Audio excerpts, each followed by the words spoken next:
le déficit n'exonère pas de la réflexion. Oui à la résorption du déficit de l'État, non au démantèlement économique des territoires. Chambres de commerce, représentants des collectivités ou des entreprises, tous font front commun contre la réforme territoriale, présentée le 2 juin dernier par François Hollande. Ce matin, ils évoquaient les intentions du gouvernement avec consternation. Nous sommes très inquiets du démantèlement de nos territoires, des services de proximité et qui va accompagner les entreprises dans leur développement à l'international, dans leur formation. Aujourd'hui, nous sommes à l'école d'ingénieurs.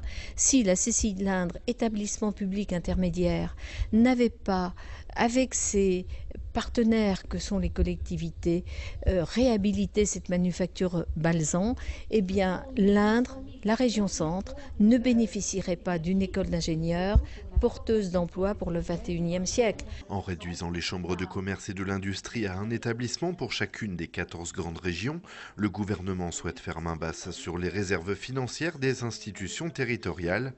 Des fonds prélevés sur les impôts payés par les entreprises et destinés à l'investissement local. Alors mon raisonnement de chef d'entreprise, c'est le suivant. C'est si on est en difficulté, si on est en crise, il faut faire des économies chez soi.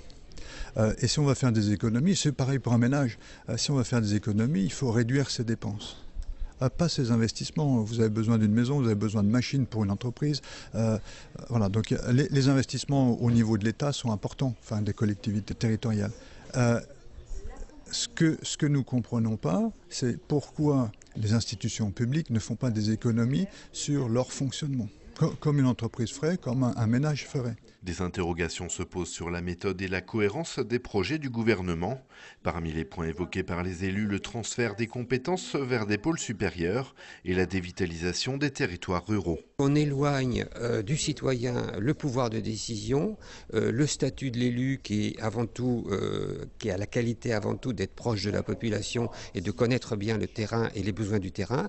Plus on fond tout ça dans des grands ensembles, moins on aura des bons services pour la population et plus nos territoires ruraux seront noyés dans des grands ensembles et à partir de là ne seront pas entendus et ce n'est pas eux qui auront la priorité dans les équipements, c'est certain. 27 milliards d'euros en moins pour les collectivités territoriales d'ici les années à venir, 30% des ressources fiscales en moins et disparition des fonds de roulement du réseau des chambres consulaires d'ici 2017 ont déjà été annoncés par le gouvernement.